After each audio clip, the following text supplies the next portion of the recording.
galera, beleza? Como é que vocês estão? Meus amigos, o Brasil não cansa de surpreender. Gente, ontem na Globo, finalmente eles assumiram que muito do que foi feito na época do Fique em Casa foi errado. E foi errado porque eles estavam movidos pelo sentimento histérico anti-Bolsonaro. Olha só, ainda colocaram a culpa em Bolsonaro, mas a culpa ainda segue sendo de Bolsonaro, que provocou esse clima de polarização no país e interrompeu o diálogo democrático. Obviamente vai comentar sobre isso, tá no segundo tema. Tem mais algumas coisas que eu quero mostrar para vocês. O ex-primeiro-ministro do Reino Unido, Tony Blair, eu acho que ele conseguiu classificar bem a imprensa brasileira, tem tudo a ver com essa nota, né, do que a imprensa brasileira vive, mas quero começar falando desse embate direita versus esquerda que não desaparece nunca, nem vai desaparecer. O próprio Haddad afirma isso, que a direita veio para ficar e vai ter que aprender a lidar com ela. Aí você vai ver o que o Haddad quer fazer com a direita. Enquanto isso, o Lula segue patinando, Bolsonaro segue lotando as ruas por onde passa e Felipe Neto parece estar coligado agora com a turma da CIA. Depois eu quero falar sobre o nosso poder judiciário. Ontem me pareceu um dia da cara de pau. Da imprensa que bateu palma para diversas coisas. E ontem, não, mas vejam só o que está acontecendo. A gente discorda disso, discorda daquilo outro. Está escrevendo editorial hoje. E no final, não dá para deixar de falar, né, da crise que o governo Lula segue passando com diversos setores. A imprensa até já pontua, cara, o que está acontecendo com a esquerda? A própria imprensa já está dividindo a esquerda em vários grupos, mas vamos começar depois dessa longuíssima introdução. Vejam só, Haddad concedeu uma entrevista longa para Mônica Bergamo, onde ele fala um monte de loucura. Tem uma parte que é interessante, mas como eu não vou falar de economia hoje, eu não vou falar sobre ela, que envolve aí a questão da meta fiscal, o Haddad cobrando o Congresso ter responsabilidade. Ele não tem nada a fazer, né? O Haddad só o ministro da Fazenda. Só que além disso, ele também falou isso daqui, ó. O governo tem que aprender a lidar com a extrema-direita, pois será um longo inverno, diz Haddad em autocrítica. O que ele quer falar com longo inverno? A direita veio e veio para ficar, não vai desaparecer. Só que tu vai ver o que é que ele pretende, o que é que ele quer fazer com a direita, né? Como seria se lidar. Mas tá ali. Ministro afirma que o governo precisa calibrar discurso e ainda é analógico no combate às fake news. Diz que Lula está menos ansioso e que a aliança com o centro-direita é fundamental para defender o Brasil. Opa, até esqueci de colocar essa parte. É isso mesmo, eu esqueci de colocar. Eu vou ter que dar uma pausa para pegar a parte da aliança da centro-direita. Essa parte é engraçada também. Mas vejam só. O governo Lula, afinal, é de centro ou de centro-direita? Como diz o ex-ministro José Disseu. O PT é um partido de centro-esquerda, não tem dúvida. Mas fez em 2022 uma aliança com a direita para ganhar a eleição e governar. Ah não, essa parte aqui já tem tudo, agora lembrei. Então eu diria que ele está no ponto médio entre essas duas forças. É uma coalizão para evitar o mal maior. Enquanto a extrema-direita estiver com essa força e com esses instrumentos de ataque, essa aliança será uma proteção para o país.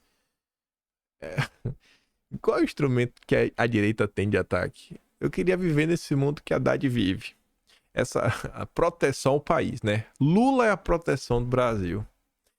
A repolarização em torno de perspectivas mais saudáveis e democráticas exigirá antes o refluxo da extrema-direita no Brasil e no mundo. Entendeu, né? O que é refluxo, gente? Entendeu, né? Tem que vomitar pra fora, como se fosse um mal a ser extirpado. Essa é a forma que o Haddad tem para lidar com a extrema-direita, né? E deixa bem claro aí, olha só, o faz de conta, o teatro das tesouras só tem como funcionar sem as pessoas que se preocupam com o Brasil. Enquanto tiver alguém preocupado com o Brasil, quando tiver direita e os conservadores, bicho, a gente vai ter que se unir, todos nós. Não vamos apresentar nenhum projeto, porque o Lula não foi eleito com projeto, o Lula não apresentou nada. Nesse ponto aqui, ó, vote em mim, porque, rapaz, se Bolsonaro ganhar, o golpismo vai voltar. Saiu uma nota na Folha de São Paulo também sobre essa questão de rede social, que a parte mais interessante dela não tem a ver com a manchete. Não tem nada a ver com a manchete. Até não tem, na verdade. Movimento de Big Techs e cerco do Tribunal Superior Eleitoral embaralham cenário das redes na eleição de 2024. Essa é a manchete. Plataformas entram em um cenário de maior pressão e com novas regras, mas com atuações certas. E esse é o subtítulo. Só que o que tinha de interessante nessa nota? É por isso que, toda vez que eu vejo essa matéria, sabe, a manchete chata, eu falo, não, deve ser besteira. Mas eu falo, não, eu vou ler. Eu vou ler até o final, porque vai que tem uma coisa interessante. E vejam só, eu acho que essa é uma percepção que ela vem crescendo na sociedade. Você vê no próprio tom que alguns editoriais vêm dando, tipo o Estadão, falando, não dá, defender a liberdade de expressão não te faz bolsonarista. Porque tá claro hoje na sociedade quem defende a liberdade. Tá claro. E a Folha de São Paulo afirma com todas as letras, e eu acho que dá pra bater o martelo e falar, a direita venceu.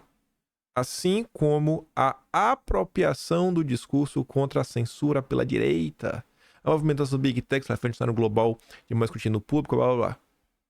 A direita conseguiu mostrar, nós defendemos a liberdade. Somos nós. Quem está contra a censura somos nós. A Folha de São Paulo confirma, já foi apropriado, está claro. Quem está do lado da liberdade é a direita. E nem colocou extrema-direita, direita. E outro parágrafo fala, vivemos um ponto de inflexão, isso inclusive justifica o fato da direita ter a liberdade ao seu lado. Vivemos em um ponto de inflexão no qual parte da sociedade, a parte da esquerda, do Lula, passou a enxergar as plataformas como corresponsáveis pela erosão democrática em boa parte do mundo. Só quem pensa isso é a esquerda, que quer censurar pessoas e devolver todo o monopólio da mídia para o consórcio tipo a Globo. É só essa parte da sociedade que acha isso. Vendo aqui um parênteses que eu não sabia onde colocar. Passando ontem no Twitter e eu vi isso daqui. Mostra que o Felipe Neto segue trabalhando, né? O bicho é uma máquina de trabalhar. O Instituto Vero trabalhando. O problema é que o trabalho dele, eu nunca acho que é em prol do Brasil. Neste fim de semana, o Instituto Vero realiza o projeto Nossas Vozes. Cerca de 30 jovens de 8 territórios do Amazonas participarão de oficinas de educação para a comunicação. O nosso objetivo é contribuir para o surgimento e desenvolvimento de vozes locais, ou seja, está formando base, está formando as novas foquinhas, né? Novos ativistas, né? Curso de ativismo fazendo um catalogado para começar a impulsionar e ter voz na área. Tomando um brinque serviço. A ideia é que eles próprios criem campanhas de comunicação sobre questões que consideram importantes em seus territórios. Aí se você já acha suspeito, né, que é o Felipe Neto formando aí, né, ongueiros. Isso está sendo feito em parceria com a ONG, né, não sei que lá sustentava a Amazônia e o apoio da Embaixada dos Estados Unidos. O amigo Biden da paz. Que viagem é essa? Com certeza, né? É do bem. Vocês concordam com isso? É um absurdo. Não basta dinheiro de ongueiro, não basta o dinheiro dos Soros. Tem que ter agora o apoio da Embaixada Americana. Do amigo Biden no Brasil. O Brasil não tem soberania nacional. O Brasil não sabe o que é soberania nacional, mas não faz a mínima ideia. Vai lá, pega a embaixada brasileira e faz um negócio desse. Mostra aí, Lula. Mostra que tu é o bichão. Faz um evento aí para formar liderança, para apresentar as queixas que essas lideranças possuem lá nos Estados Unidos. Faz isso. Faz o teste. Pega lá a comunidade, que já tem, né, a cidadania, pegou o green card, já deu o próximo passo. Faz lá um grupo, forma a liderança para criticar o que está acontecendo lá e bota dinheiro do Brasil. Pelo nome não, só o apoio. Faz pra gente ver se pode. Faz na Europa. O Brasil é a casa da mãe Joana. Não tem condição uma coisa dessa. E isso, né? Segue trabalhando. Trabalha, filho de Deus. Trabalha que o Lula tá precisando da ajuda. O Haddad sabe, né? Que tá patinando na comunicação. Não é que tá patinando na comunicação. Ninguém suporta o governo Lula. Discurso chato. Pautas que não ressoam, né, no coração das pessoas. Aí a esquerda fugiu pro Blue Sky. Fugiu, né? Com medo do Twitter. Lula usa posts do Twitter no Blue Sky, mas nova rede tem baixo impacto. Eu não sei se o Lula tem 100 mil seguidores. Sabe? Deus do céu, é ridículo o que tá acontecendo. Por isso que o Haddad quer, né? Vomitar a extrema-direita pra fora do jogo democrático pra voltar. PT, PSDB, o sonho de consumo deles. Aí enquanto Lula não consegue um like, nem um like na rede social, Bolsonaro no meio da rua, lá em Aracaju, no meio da rua não, desculpa. Eu achei que tinha colocado aqui do fim pro começo, tá? Do começo pro fim, tá certo, ó. Bolsonaro chegando em Aracaju.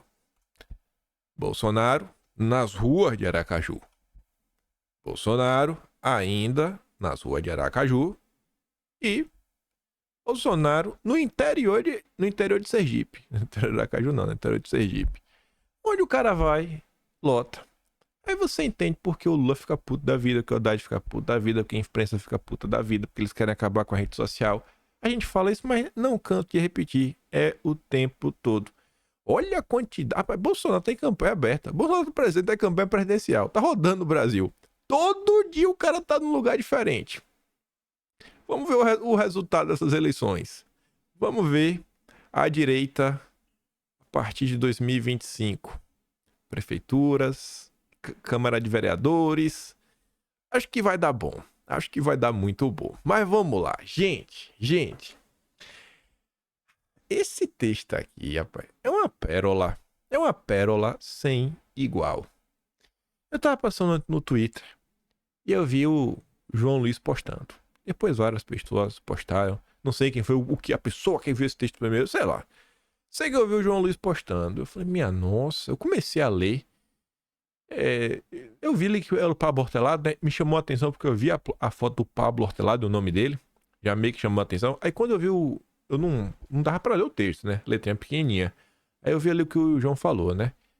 À medida em que se avolumam as confirmações de que muitas das teorias e hipóteses levantadas pelos ditos negacionistas, né, durante Fica em Casa, estavam corretas, os conformistas e dogmáticos da ciência vão sendo impelidos a propor desculpas e narrativas para justificar seus próprios enganos. Quando eu li esse parágrafo, eu falei, não, tenho que olhar que matéria é essa. O que é que o Pablo Hortelado já está assumindo que a direita estava certa? Este Valente, por exemplo, disse que o dogmatismo anticientífico abraçado por ele pela grande maioria da intelectualidade dos cientistas e da mídia em geral à época foi resultado de uma batalha contra o populismo científico dos Bolsonaros e Trumps da vida. Sabe como é? A culpa é sempre dos outros. Só falta agora ele admitir que seu dogmatismo talvez tenha causado a longo prazo tanto ou mais sofrimento que o populismo que ele combatia, né? Que ele estava combatendo. Mas vamos dar uma olhada. Vamos dar uma olhada em letras garrafais para a gente conseguir ler, né? Não forçar a vista. Tá ali Pablito, nosso especialista da USP, que faz as contagens das manifestações, mas que muito antes disso já era especialista de fake news, junto com o professor repórter USP, já queria censurar o WhatsApp, já queria censurar a rede social, já queria promover fact-checking. Ele ia falar que não é censura. Nunca foi censura, foi sempre regulamentação. É um nome bonito para censura. Mas tá ali. Como a ciência deve lidar com o populismo. Uma das consequências nefastas do antibolsonarismo é que ele distorceu o entendimento público sobre a ciência. É mesmo? O antibolsonarismo destruiu o que é ciência? Mas eu pensei que vocês que eram cientistas. O texto é o tempo todo tentando colocar a culpa nos outros, mas dá para entender, né? Quem tá certo e quem tá errado. O populismo antissistêmico que a direita abraçou é um bicho que é difícil de lidar? É anti-institucional, anti-intelectual, agressivo e selvagem? Em resumo, não sabe usar os talheres. Quem disse que é anti-intelectual? Pelo contrário, né? Eu acho que ele é muito mais preocupado em estudar do que os petistas, que só repetem os jargões que escutam na Globo. Agressivo e selvagem, tá bom. Muito selvagem e agressivo, né? A quantidade de manifestação pacífica Compara aí. Compara as manifestações direita com a esquerda. Não, é muito agressivo e selvagem. Tudo bem. Quando chegou ao poder com Bolsonaro e passou a comandar a burocracia do Estado, recebeu acertadamente oposição. Sim, não, foi muito bom, né, ter oposição de tudo que Bolsonaro fazia. Mas, em geral, essa oposição tomou a forma de uma negação automática. Se Bolsonaro recomenda de maneira imprudente. Bolsonaro era imprudente quando recomendava. Ele era imprudente. Ele acertava todas. É um grande imprudente, né? Bolsonaro é muito... É tipo a reforma tributária. Agora que tá discutindo a reforma tributária, que aí tá a Globo, meu Deus, o que é que tá sendo? Nossa, não deu quanto imposto. Olha o IVA. Bolsonaro tava contra porque era imprudente. Bolsonaro era imprudente, ele não queria ver o Brasil avançar, né? Mas mesma coisa. A atitude responsável passou a afirmar enfaticamente o contrário. Se Bolsonaro disse que água é bom, os antibolsonaristas diziam que água era ruim. Em nenhum momento, o controle do Estado pelo populismo foi mais crítico que durante o Fique em Casa. Bolsonaro coordenava o SUS, Ministro da Saúde, Anvisa, Fiocruz, um pesadelo, nossa senhora. Na ânsia de se contrapor às teses selvagens e absurdas de Bolsonaro, seria bacana ele explicar as teses, né, Pablo? Você aí, especialista em fake news, você explica a tese, você coloca de preferência um vídeo na íntegra, né? Ainda você coloca assim 2 minutos para trás e para frente. Você coloca até no canal do YouTube da Globo, no seu canal, você deixa o link. Eu não acho que Bolsonaro vai se importar, ninguém vai lhe dar strike nem nada. Pra você mostrar, falar assim, olha, Bolsonaro deve sem cortes. Você coloca a tese. Porque é muito fácil, né, você vomitar. Não, as teses absurdas dele, mas qual tese? Coloco antes e depois, pra ver com base no que ele falou. Vai que ele falou alguma coisa com base numa matéria do consórcio. Então a gente tem que saber. Essas matérias nunca falam isso. Eles sempre colocam um rótulo. É golpista. Por que é golpista? Você não sabe. E você também não precisa saber. Só confiar na Rede Globo, né?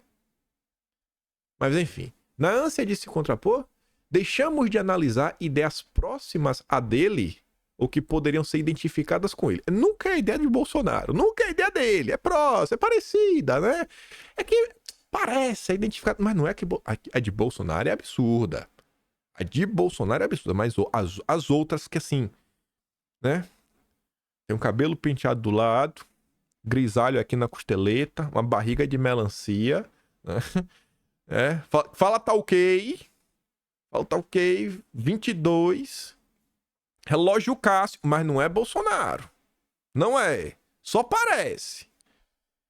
Isso nos levou a muitos erros na condução do Fique em Casa, erros sobre os quais ainda não nos debruçamos. Em artigo no Nexo Jornal, o médico e professor da UFRJ, Olavo Amaral, chamou a atenção para o estudo da Universidade de Oxford, recentemente publicado, que avaliava a eficácia da Donatina. A Donatina que começa com a letra I, que você não pode nem falar, né? Sabe qual é? A Tina. O estudo descobriu que a Tina não previne, né? Mas reduz o tempo, reduz o tempo aí que fica dodói. Reduz o tempo, né? A Tina, né? A Tina ficou tão associada ao negacionismo trumpista e bolsonarista que os autores do estudo provavelmente acharam que não era responsável destacar esse resultado, enfatizando, em vez disso, a ineficácia para reduzir, né? Olha lá. Não foi o primeiro estudo que mostrou a eficácia da Donatina. Funcionava, né? Pra alguma coisa. Tá bom. Pelo menos 4 outros grandes estudos, desde 2022, mostraram que a Donatina tinha um efeito mensurável, que ajudava as pessoas. No artigo, Amaral lembra que em 2021, antes da publicação dos estudos, a imprensa repetiu centenas de vezes, com endosso de cientistas, que a Donatina era comprovadamente ineficaz. Mas, se naquele momento não havia estudo sólido recomendando ela, também não havia nenhum estudo sólido provando que ela não servia de nada. Tudo começou com a irresponsabilidade de Bolsonaro. A culpa é dele, né? Que não dispunha de evidências para recomendar a Donatina. Só que para se opor a essa irresponsabilidade, cometemos o erro oposto. Afirmamos equivocadamente, também sem boas evidências, que a Donatina era comprovadamente ineficaz. Não foi só com ela que nós erramos? Como o Bolsonaro se opôs ao Fique em Casa para proteger a atividade econômica, Bolsonaro preocupado com o trabalho, com o emprego, com as pessoas, a imprensa e os cientistas o contestaram, afirmando corretamente que o Fique em Casa era posição científica respaldada. Pergunta pro povo que ficou em casa. Mas não ficamos aí. A necessidade de nos contrapormos com vigor à posição irresponsável de Bolsonaro nos impediu de discutir com tranquilidade e comedimento em que medida deveríamos adotá-la. Vocês destruíram o Brasil. Vocês destruíram a vida de inúmeras pessoas. Puro ódio. Rapaz, um dia, nem que seja do outro lado. Do outro lado, com certeza. Na hora que vem o juízo final, que chega lá você e Deus, vocês vão pagar por isso. Pode ter certeza. Pode gozar a vida à vontade aqui no planeta Terra. Do outro lado, rapaz, vocês estão com um débito grande. O antibolsonarismo bloqueou no debate público a discussão sobre a flexibilização da quarentena nas escolas. Quem quer que tenha defendido a volta às aulas das crianças durante o Fique em Casa foi automaticamente ignorado, taxado de bolsonarista. É isso aí. Não apenas não podemos discutir na ocasião como segue um tabu político revisar criticamente nossa política abrangente de aulas remotas durante o Fique em Casa. Vocês destruíram o país. Vocês se utilizaram de a tragédia para fazer politicagem. E ainda quer botar a culpa em Bolsonaro. Uma das consequências mais nefastas desse anti-bolsonarismo é ter distorcido o entendimento do público sobre a ciência. A ciência é feita de suposições cuja validade dura apenas até ser superada por entendimentos mais abrangentes. Em momentos de crise, quando o poder público lhe pede orientação, o que ela pode fazer é indicar o que parece ser o melhor caminho. Não significa que é. A maneira correta de apresentar essa escolha é lembrar ao público que o caminho sugerido é apenas a melhor recomendação à luz das evidências disponíveis. Se não fizermos essa ressalva e o caminho sugerido se mostrar depois equivocado, a confiança na ciência sairá abalada, como saiu. Durante o Fique em Casa, não tomamos esse cuidado. Para nos contrapormos à irresponsabilidade populista, transformamos essa recomendação à luz das evidências disponíveis em afirmação categórica que se dizia científica, mas na verdade era apenas dogmática. Era pura fé. A ciência precisava se rever. Precisa se rever. Precisa estar aberta à contestação. E não pode se furtar a investigar uma hipótese apenas porque um populista irresponsável a defendeu. O antipopulismo, por princípio, não faz bem para a ciência e não faz bem para a política pública. E as coincidências da vida, né, o destino, são tão sensacionais que naquele evento em Londres, que estavam, né, nossos ministros, nossos políticos, o Tony Blair, ex-primeiro-ministro do Reino Unido, também estava lá. E eu acho que ele responde a pergunta, na verdade ele descreve o que a imprensa faz e o que Pablo Atrelado por muito ajudou a fazer. A imprensa brasileira sobrevive da raiva das pessoas, diz o Tony Blair. É isso aí. O ex-primeiro-ministro britânico, Tony Blair, disse em evento promovido pelo Grupo Voto em Londres que a imprensa brasileira tem sobrevivido comercialmente da raiva das pessoas. Não é referência aparente à polarização do país. O problema é que no Brasil, a mídia achou a rota para a sobrevivência comercial. Você pega um grupo de pessoas e as mantém sempre com raiva. Depois não entende. Quem tá lá de fora consegue ver o que tá acontecendo. Na verdade, como é que vocês se sentem, né? Vocês estão igual aquele cachorro que vê uma bola de assoprar, já acha que é uma cobra. Já acha que é uma cobra, uma bola de assoprar. Não é nem uma linguiça, é uma cobra. Tá... Meu Deus do céu. A imprensa não tem nenhum tipo de respeito. Nenhum. Zero. Todo santo dia persegue. E eles não entendem, porque quanto mais persegue, mais você acaba dando um sentimento de grupo, de pertencimento das pessoas que se sentem, né, sufocadas, que não sabem o que fazer. Aí se passou mais de 4 anos, né? De 2020 para cá. 4 anos depois. 4 anos depois. Veio o Pablo Hortelado para escrever isso. Cadê o Pablo Hortelado em 2020? Cadê o Pablo Hortelado em 2021? Que ainda tava nesse momento. Cadê o Pablo Hortelado em 2022, 2020? 4 anos. Ainda para escrever uma nota como essa. Olhem todos os prejuízos que foram causados ao Brasil, o que foi feito contra a economia nacional. Foi um crime, assim, sem precedentes. Por pura raiva ao homem. Aí chega agora o Pablo Hortelado com essa cara lavada, fingindo ainda que a culpa é de Bolsonaro. E com essa mesma cara lavada, pegando o gancho, né, desse evento que ocorreu lá fora, aparece o Estadão. O Estadão tá virando especialista em ser cara de pau. Como se, nossa, se o Estadão tivesse na posição de poder apontar o dedo para os outros. Como se o Estadão jamais tivesse apoiado nada ruim, nada autoritário, nada que, sei lá, né, grande parte da população achasse prejudicial. O Estadão chega agora, né, como se não tivesse apoiado e não tivesse ajudado a criar esse cenário que a gente vive. Lembrem, inclusive o termo gabinete do ódio, ele aparece pela primeira vez na matéria do Estadão. Mas vamos lá. Está faltando pudor.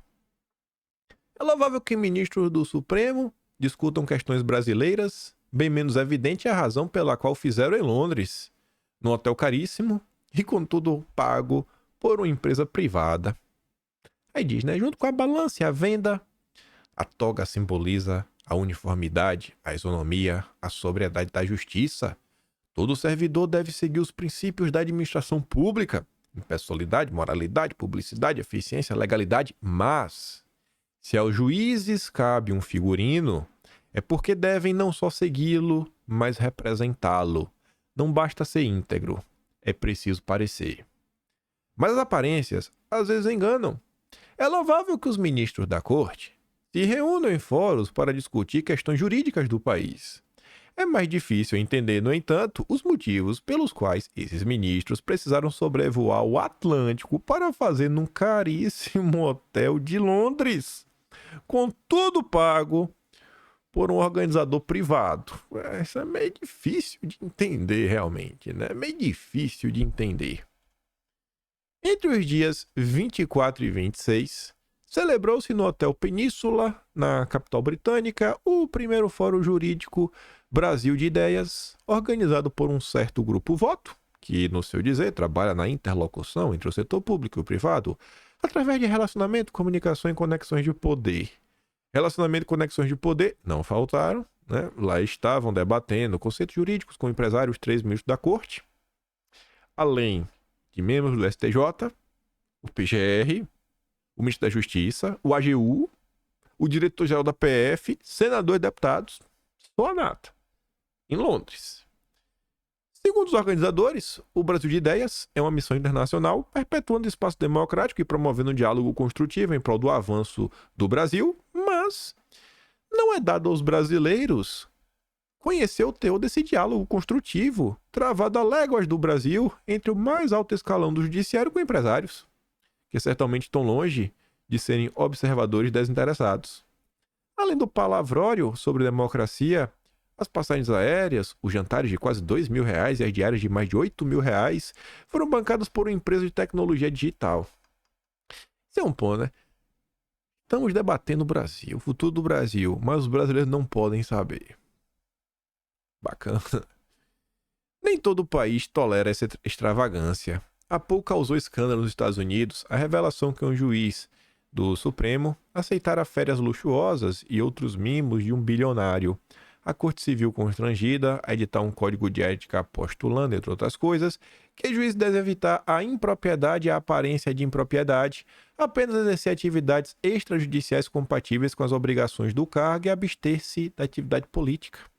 Por aqui, não houve constrangimento nenhum, mesmo que regras como estas existam há tempos. Recentemente, aí é bacana. Quando é com Bolsonaro, só falta eles colocarem o CPF, a rua, né, caixa postal e qualquer outro dado para você ter certeza que estão falando de Bolsonaro. Na hora de falar sobre Lula, judiciário, aí o Estadão vai pisando em ovos. Veja só, recentemente, um ministro viajou em missão internacional aos torneios de Roland Garros e a Champions League com as despesas pagas por um advogado. Quem?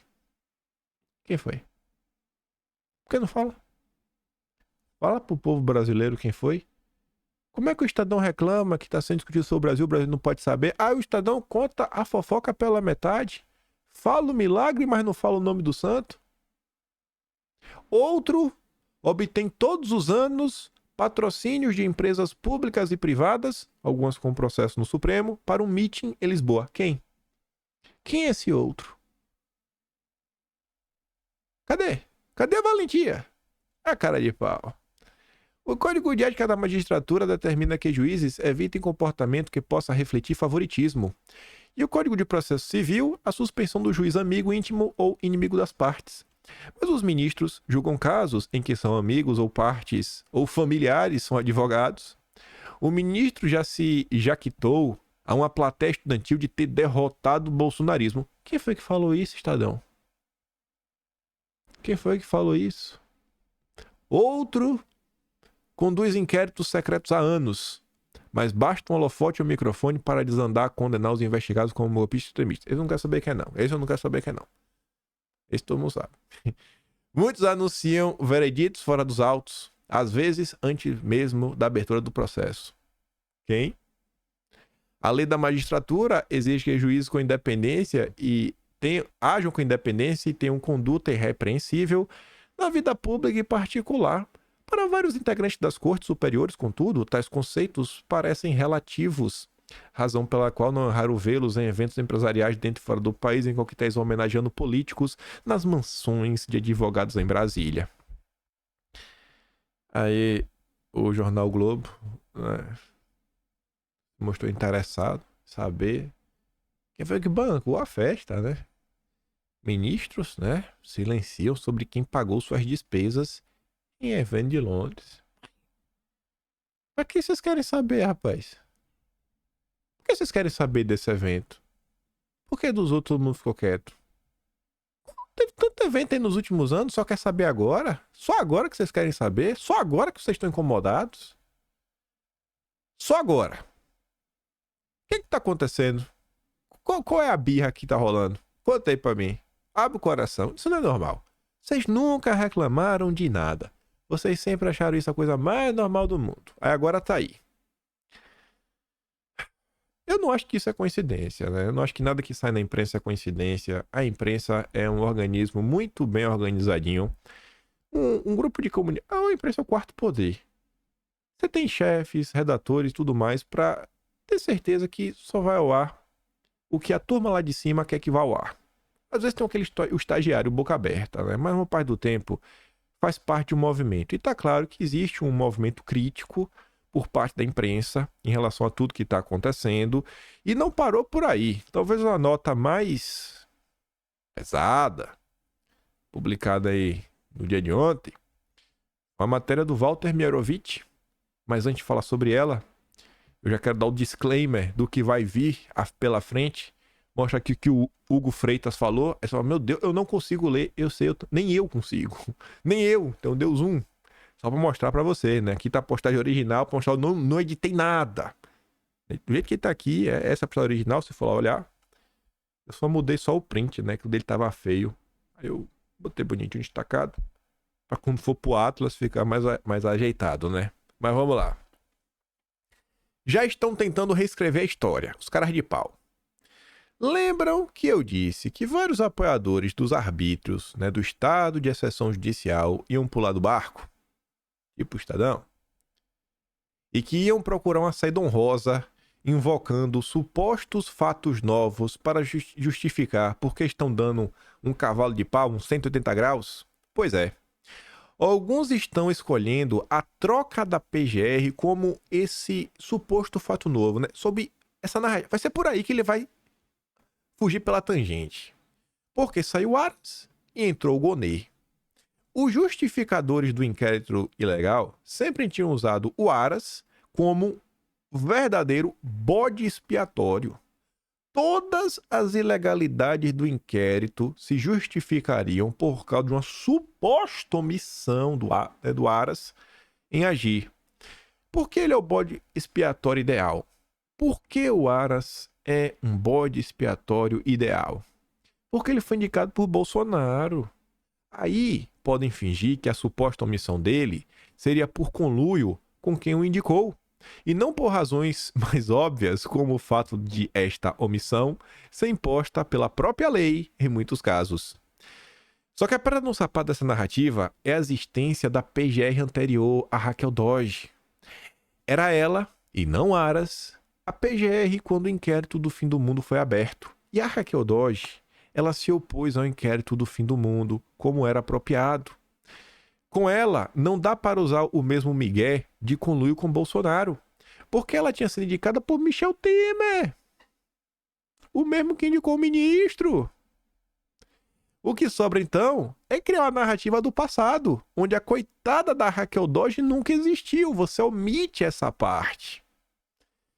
Mas agora dizem os puladores do barco, o PGR mudou. Agora é o Paulo Gonet. Então tudo bem, agora o ministro pode encerrar os inquéritos. Meus amigos, a Raquel Dodge pediu arquivamento do inquérito já em 2019, um mês depois de sua abertura. Não adiantou.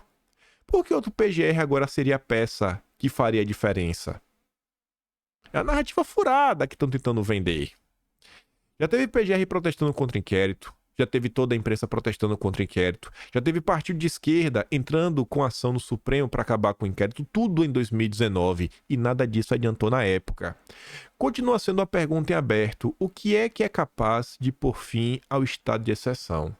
Então, se alguém vir com a história, não, o inquérito agora acabou porque veio o PGR, isso não faz nenhum sentido. Vocês só estão achando uma justificativa para falar, não, a gente manteve porque alguém não estava fazendo sua parte. Para tentar justificar o que foi feito. E aí o Hugo, que é jurista, ele colocou o trecho de uma nota, que a gente vai olhar ela completa. O ministro no vácuo. Com a falha gritante apresentada do nosso sistema de freios e contrapesos, surgiu o ministro. Ele não apareceu do nada, mas a estrela de xerife restou-lhe conferida por portaria do então presidente Dias Toffoli. O ministro de fato tomou o lugar do omisso Aras. Usou a toga de magistrado e também a beca do Ministério Público conforme a ocasião. Mas vamos ver que história é essa. Esse daqui foi um dos textos, foi o texto mais duro no dia de ontem. Texto que, assim como o do Pablo Hortelado, você não viu em 2019, você não viu em 2020, 2021, né? Teve que passar 4 anos para agora a turma querer pular do barco. Ministro Salvador da Pátria está questionando. É hora de apertar o botão do desconfiômetro. Né? Quer dizer que ele não é o Salvador da Pátria? Tem que desconfiar? Cuidado, viu? O período de alto risco já foi ultrapassado. E o próprio Barroso, na abertura do ano judiciário de 2024, destacou a volta à normalidade democrática republicana. Por outro lado, após forte pressão e aviso dos pares para tirar a estrela de xerife, abandonar o papel de Ministério Público e voltar à toga do magistrado, o ministro apertou o botão do desconfiômetro corporal. Só para recordar, até outro procurador-geral da República temos para as defesas da Constituição e da sociedade contra criminosos, poderosos, potentes e antidemocráticos. Nossa, como são poderosos e potentes, né? Nossa, assim, essas tias do Zap. Barroso emitiu o acima mencionado juízo de valor em palestra dada na sede da Fundação FHC. Não tinha lugar melhor. E o ministro-presidente Barroso ressaltou ainda a atuação institucionalmente relevante do outro ministro em vários inquéritos. O marco da mudança nos ventos ocorreu com 2 decisões monocráticas do ministro. Primeiro, olha o que ele está falando. Estamos, nesse presente momento, em 28 de abril de 2024, no momento de transição. E para justificar que o mundo está mudando, ele vai pontuar 2 coisas. O ministro, Ele arquivou um inquérito policial sobre a estadia de Bolsonaro na Embaixada da Hungria e, em procedimento acautelatório e relativo ao mesmo episódio, na imagem A, concluiu não haver evidências que o ex-presidente tenha buscado asilo. É como se tivesse tirado o pé do acelerador. Ele tá falando, ó, mudança de tempos. Estamos indo, a volta, né? Tirando. É um emblema de xerife do peito. Para grande parte dos cidadãos brasileiros, porém, nossa democracia continua em pé graças ao ministro, que teria sabido enfrentar Bolsonaro e seus apoiadores antidemocráticos, então virou xerife, herói nacional e salvador da pátria. Não é assim não, viu? Não é assim não. Aras. Olha como o cara se refere ao Aras. O garçom do golpismo bolsonarista. Meu Deus do céu. Coitado do Aras. Desde sua posse na presidência, Bolsonaro tentou colocar o país de ponta cabeça, com o objetivo de se perpetuar no poder como autocrata. Aí é aquele ponto que ele veio explicar, né? O que foi que Bolsonaro fez para colocar o Brasil de ponta cabeça. Para conseguir pintar e bordar com o Estado Nacional, ele escolheu a dedo o nome para chefiar o Ministério Público Federal. Augusto Aras, o petista da PGR. É aquele texto que você fica perguntando, né? Cadê Nando Moura? Nando Moura! Faça um react desse texto, Nando Moura. Porque você garantiu, você segue falando até hoje que o Aras é o petista na PGR. Bolsonaro botou o petista lá pra salvar ele. Um petista salvou o Bolsonaro. Aras é um petista bolsonarista. Isso é o bolsopetismo, pronto. Deve ser isso. Aras é a representação suprema do bolsopetismo. Ele é metade bolso, metade Lula. Por isso que ele não fazia nada contra Lula e gostava, contra Bolsonaro e gostava do Lula. Meu Deus do céu. Na visão interesseira de Bolsonaro, precisaria de uma espécie de garçom para servir-se da impunidade e fartar-se de legúleos para descumprir a lei e aniquilar a Constituição. Os termos que o cara escreve. Primeiro, eu não sei nem o que é lugueilos. Lugueleus. Não sei nem o que porcaria é essa. Aniquilar a Constituição. Que coisa de bocó, viu?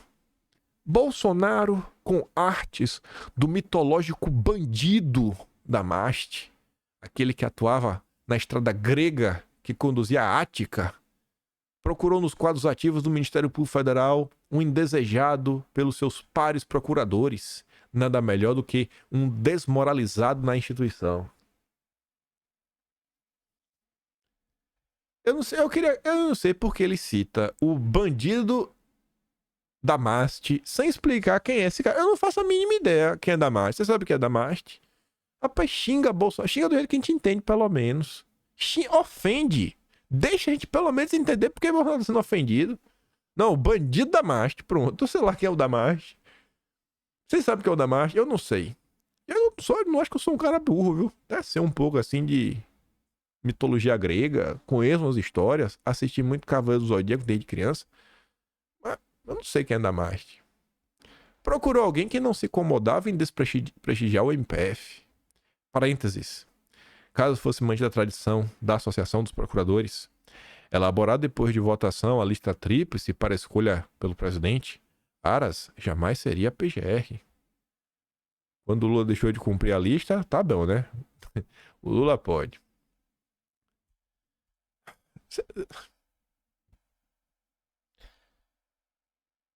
Não. Vou ficar quieto. Não vou nem falar quem tava na lista tríplice. Vou nem falar. Não vou nem entrar nesse ano. Com o beneplácito de Aras, já investido nas funções de Procurador-Geral da República, Bolsonaro sentiu-se livre para tramar contra a democracia e tentar derrubar o presidente legitimamente eleito.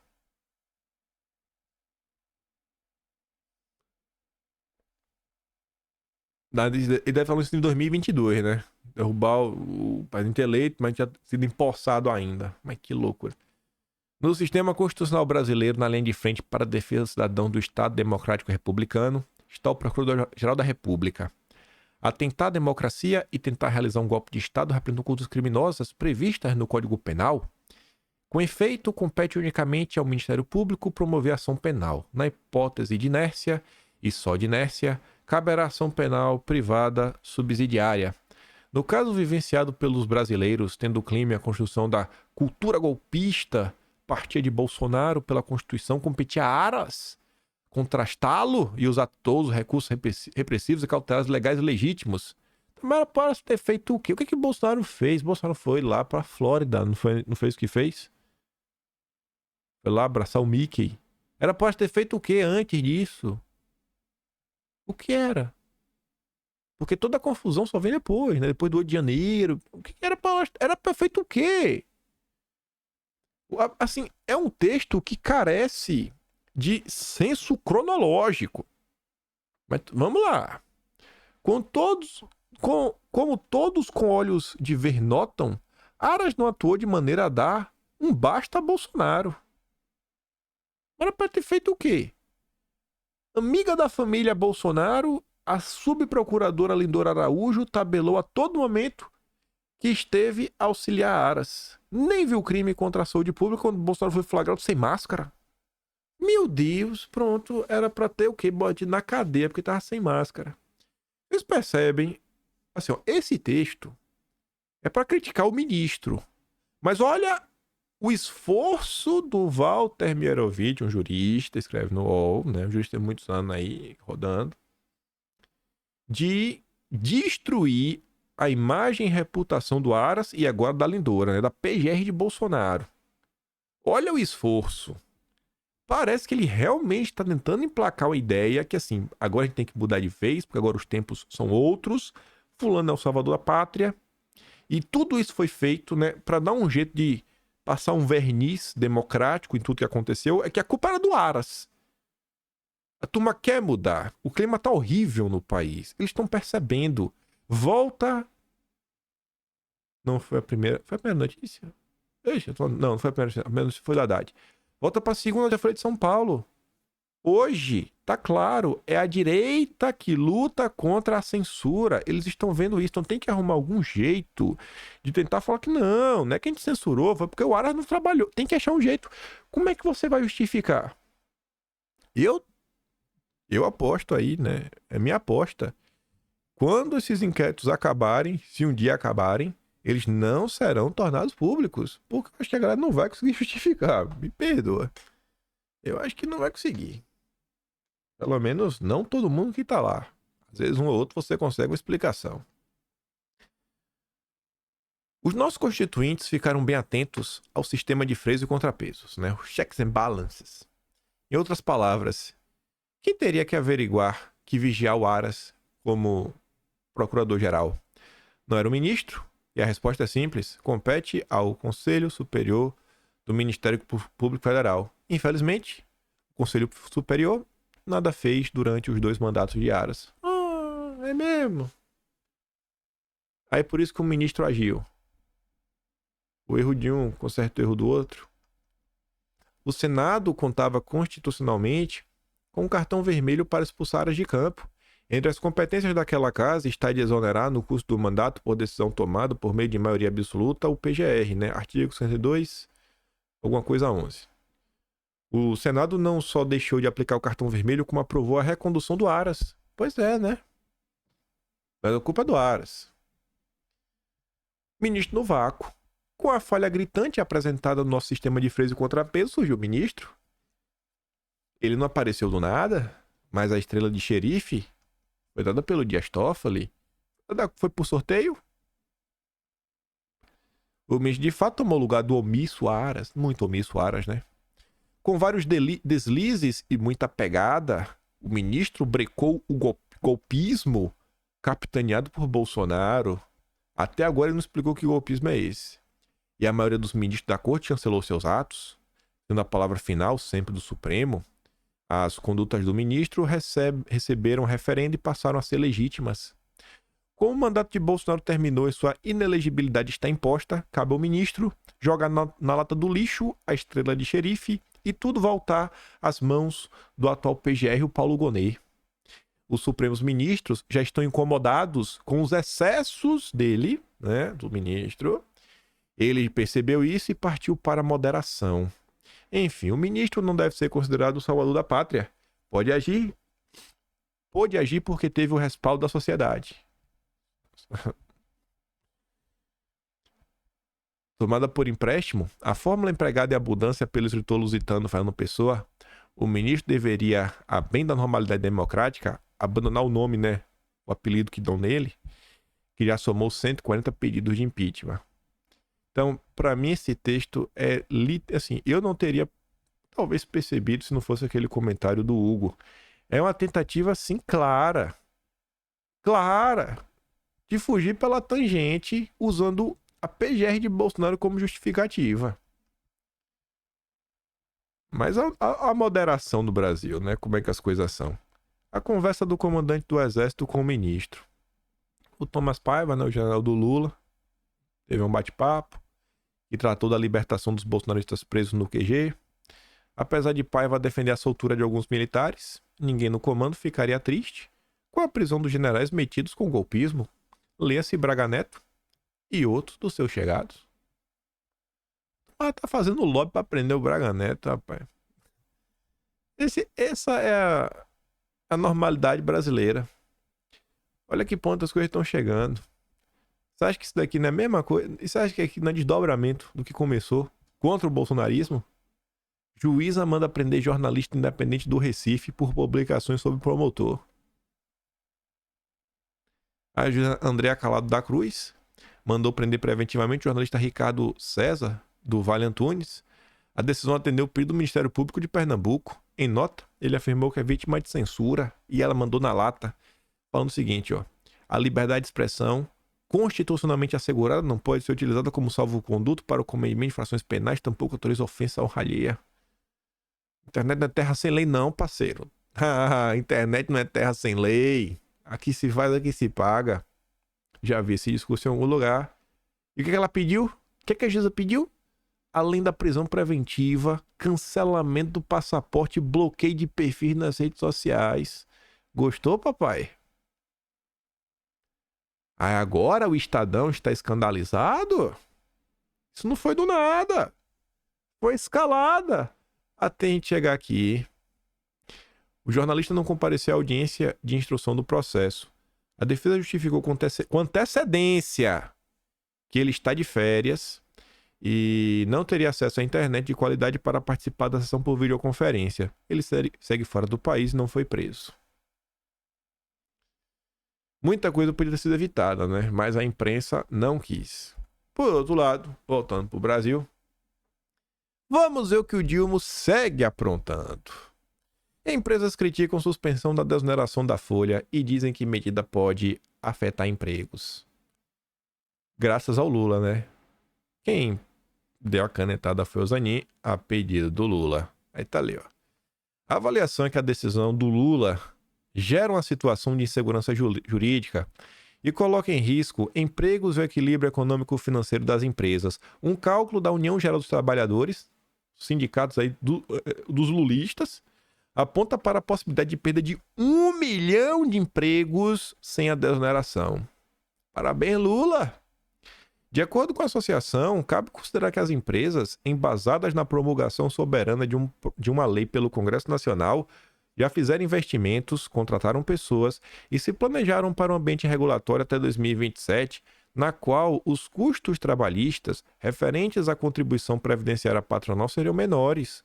Portanto, um retrocesso da legislação seria altamente nocivo, evidenciado porque a insegurança jurídica tem sido um dos fatores mais corrosivos da competitividade e agravamento dos custos das empresas que operam no Brasil. Além das empresas, a suspensão da desoneração também preocupa sindicatos de trabalhadores por seus potenciais efeitos nos empregos. A desoneração da folha permite que as empresas mantenham e principalmente aumentem o nível de emprego. Presidente da UGT. Até um estudante de economia e informação sabe que emprego gera renda, renda impulsiona o consumo e o consumo resulta em impostos, os quais o governo afirma perder com a desoneração da folha. Logo, há uma incoerência na decisão. A Globo também não tancou. Empresários criticam a decisão de Zanin sobre desoneração da folha, contrária à preservação dos empregos. Acho que está errado, hein? Empresários criticam a decisão de Lula. Foi Lula que acionou o judiciário. O judiciário não tomou a decisão do nada. Foi Lula. Lula, o governo. Estudo da AB Calçados aponta que o impacto da reoneração da folha de pagamentos para o setor irá reduzir a produção de calçados em mais de 20%. É estimada pela entidade a demissão de aproximadamente 30 mil pessoas nos próximos 2 anos. Marcos Bicalho, diretor da Associação Nacional das Empresas de Transportes Urbanos, teme possíveis impactos inflacionários alavancados pelo aumento de preço de passagens. Por quê? Porque parte do transporte público, grande parte do custo é da folha salarial. Já o Sintelmark, que representa empresas de teleserviços, disse que o primeiro impacto no segmento de contact center será o de corte de despesas, já que 80% dos custos atuais estão relacionados à folha de pagamento. A entidade estima que o quadro de funcionários do Brasil seja reduzido em 7%, resultando em um saldo negativo de 30 mil empregos em 2024.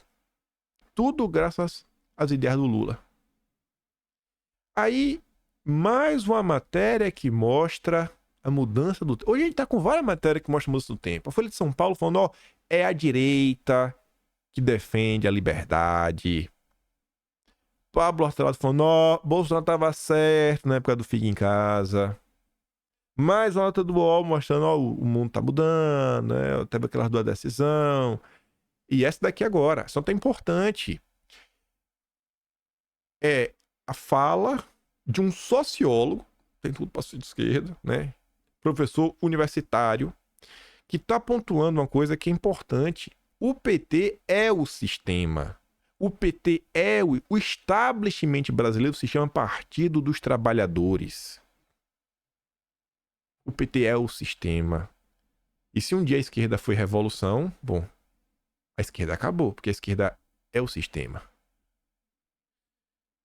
Diante de um orçamento apertado, o Congresso está em vias de aprovar a PEC do quinquênio, que vai engrossar, né, aumentar as despesas em estimados 42 bilhões para dar muito dinheiro para quem já tem muito dinheiro. A reportagem da Veja desta semana mostra este descompasso com o mundo real. No município de Dias Dávila, por exemplo, os professores foram agraciados com um reajuste salarial de inacreditáveis 46 centavos. Para ele, né, o cientista político, né, o próprio PT não tem mais a capacidade de articular com segmentos da sociedade para tentar democratizar o orçamento. Essa é a realidade. E o governo Lula é parte dela. O governo do PT, então, são reféns desse sistema? Vê o que está destacado. O resto é ele tentando florear. As coisas estão difíceis para Lula porque ele participou da construção desse mundo do qual ele faz parte. Um sociólogo do Rio de Janeiro diz que Lula está acossado pela Faria Lima. Não. Lula não está sendo acossado pela Faria Lima, pelo Judiciário, pelo Arthur Lira. Ele é parte desse mundo. O senhor vê alguma perspectiva de mudança desse cenário? O Brasil está desafiado a enfrentar um momento de reestruturação da dinâmica da sociedade com o Estado. O PT perdeu o controle disso, não mostra mais para a sociedade a capacidade de fazer isso. O antipetismo volta a crescer na imprensa. Tá claro essas movimentações. Tá claro. Nossa, eu lembro, quando eu tava aqui sentado, eu falei, gente, quando eu comentei sobre a primeira decisão dos TOEFL do Aquilaniense, falei, pessoal, aqui vai dar muito errado. Gente, olha essa mudança. Eu lembro eu colocando no tweet da Malu Gaspar. Lembro do tweet da Malu Gaspar falando isso em vídeo. Falei, graças a Deus que os petistas mataram no peito. Graças a Deus. Ali foi um divisor de águas. O clima lá, beleza, teve ali uma crítica, o tempo foi passar de pano. Olha como as coisas estão agora. Todo dia alguém tá postando algum vídeo da Globo News, tentando a porrada no governo. Todo dia. Ontem foi Helene Cantanhede falando do sigilo do Lula, da carta do Putin. Nem coloquei no vídeo de hoje. Os tempos estão mudando. O PT envelheceu. É um partido de cabeças brancas. Qual a consequência disso tudo na prática? Na democracia lulista, o meu interesse vale tudo. Se o meu interesse vale tudo, é legítimo o que fazem os homens do judiciário, por exemplo. É a política do eu quero o meu. O governo Lula é uma barafunda. E só não está pior porque as circunstâncias econômicas melhoraram em termos. Mas vai piorar. Vai piorar. Vai piorar. Vai piorar. Olha o tipo, assim, não tem mais Lula de... Acabou. O governo Lula acabou. Acabou. Acabou, tá todo mundo vendo. A gente mostrou um monte de coisa, hoje mais ainda. Universidades vêm proposta ofensiva do governo Lula e ampliam a greve. Estão vendo o que está sendo dado para o judiciário? Foi uma banana pro Lula. Ao menos 9 universidades federais devem aderir à paralisação na próxima semana. As greves estão aumentando. Já o número de campi de institutos federais parados chegou a 550 no início da tarde de sexta. Aumento de instituições paradas ocorre após o movimento grevista rejeitar a proposta do governo Lula. Representante do MEC apresentaram uma proposta de 9% para 2025, ou seja, sem aumento esse ano. E 3,5% para...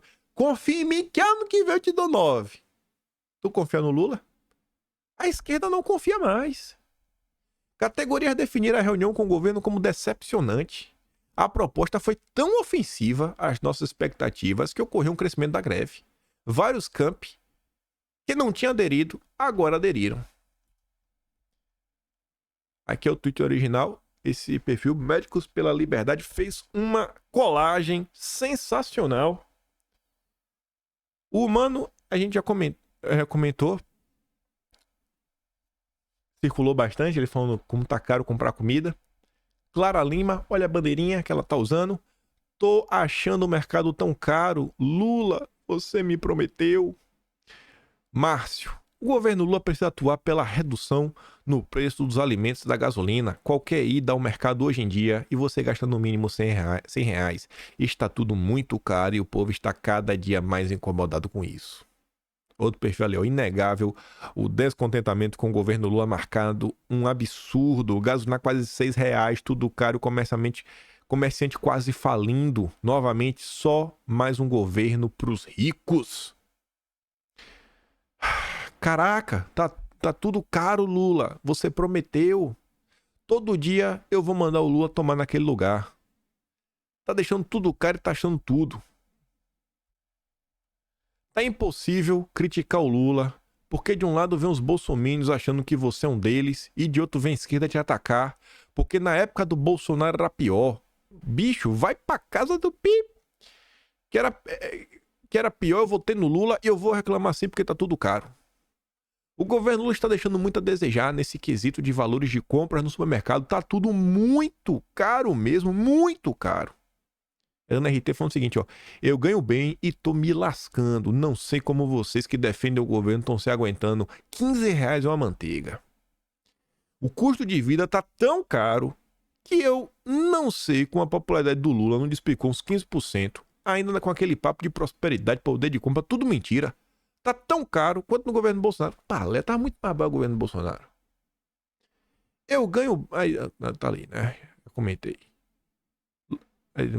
Lula, abaixa o preço do frango. Tá muito caro. Nossa senhora, mas o gás de cozinha tá um absurdo de caro. Lula, seu canalha, você prometeu. Gente, o mercado tá muito caro? Não foi preço que eu fiz o L? Gente, o combustível tá caro demais. Lula, está simplesmente impossível de comprar qualquer coisa. Tá tudo caro neste país. Só de você abrir a porta para sair de casa já some R$300 do bolso. Lula desgraçou esse país. E para encerrar o vídeo de hoje, mais uma vez, batendo no peito, falar... Vivemos na vanguarda, viu? Né? A galera tenta, mas... A gente tá muito à frente do tempo.